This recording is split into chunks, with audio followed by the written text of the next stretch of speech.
upon the return from the battlefield, Moses realized that they had not properly carried out his orders, and he was enraged.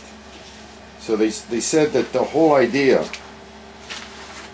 of how do you pick righteous men to go into battle. Right.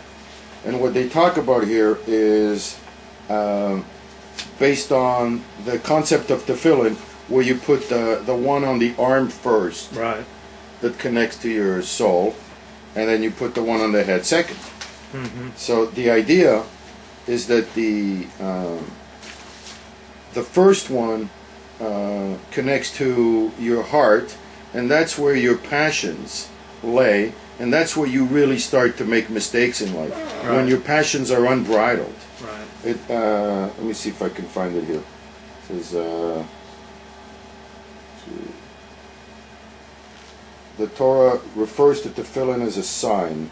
So it says here, human nature lies in the heart. And the idea in Judaism really is to connect your heart with God. Mm-hmm. And that's why the tefillin starts with the heart. Mm-hmm. Because if it's unbridled, then you will become a slave to your human nature, and then the mind becomes the rationalizer for your lifestyle. Right. So whatever your heart, whatever your needs are, whether it's sex or hedonism or, right, or money, right, or whatever that is, you will use your mind to rationalize your deep human desires. Mm-hmm. So by starting with the heart, you connect it to God, and in that way you know that whatever your mind follows, mm-hmm, will have a godly or a correct, direction. That's very difficult. It's very difficult to do, because this is we're asked to be inhuman. Yeah. Judaism asks us to transcend our human nature. Yeah. So are we human first, or are we Jewish first?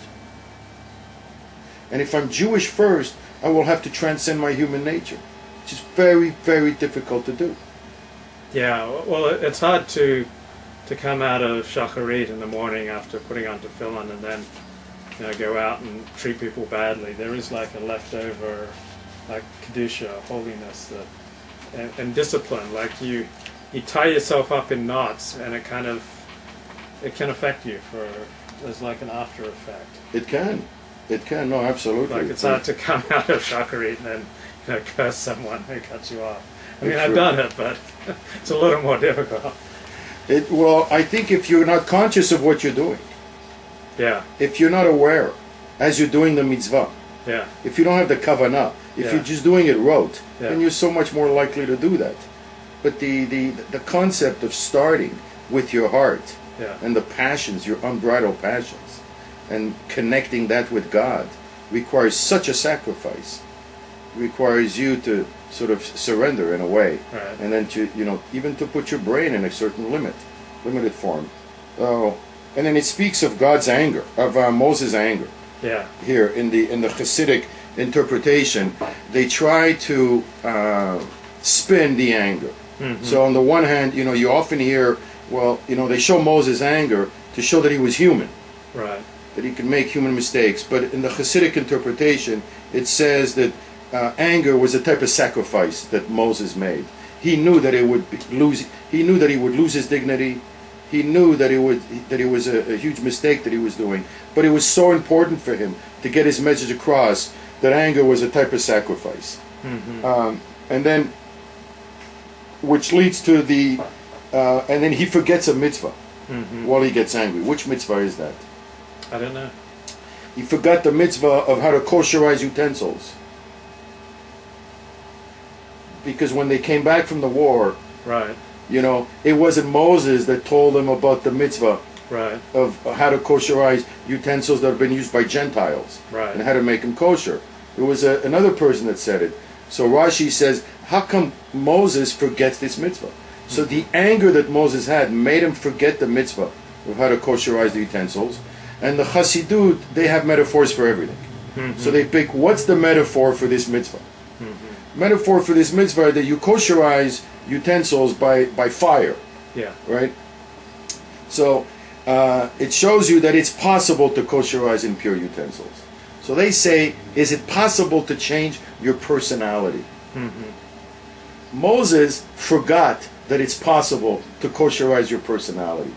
So he got angry. He forgot that with the fire of Torah, and if you put on the tefillin and you connect your unbridled passions with God, it is possible to even change your nature and to change your personality. And Moses forgot that, and that's why he got angry at the people. So he forgot the mitzvah that represented the ability to change people's nature. Yeah, the Hasidic masters are great with their psychological insights. Yeah, and they go for the soul. Yeah, yeah. They go for the soul, and that's why I love them. Yeah.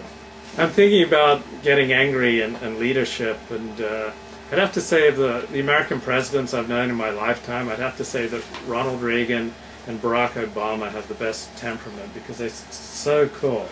So cool. Like I was telling someone the other day who was keeping his cool, I said, dude, you're so Obama. Like, I'm on the right, so it's not because I share politics with Barack Obama, but I do like his temperament. It's one of the major reasons why he got elected. Yeah, he was so calm and McCain was so volatile. Right, because in many ways, Judaism looks at body language as much as anything, which is the body language represents the kavanah, the intention. It's not just what you do, it's how you do it. Yeah. How you rebuke a fellow Jew. Yeah. How you speak to your spouse or to your friend or to your children. The tone of voice is more important than what you say. Yeah. So the body language, really, the Talmud is all about body language. Yeah. The sort of the respect and the dignity of debate. Right. So that is extremely powerful in a 3-second world, because we live in a 3-second world where people react to instant images. And John McCain didn't do well in that world because he looked a little reckless. Yeah. He looked unpredictable.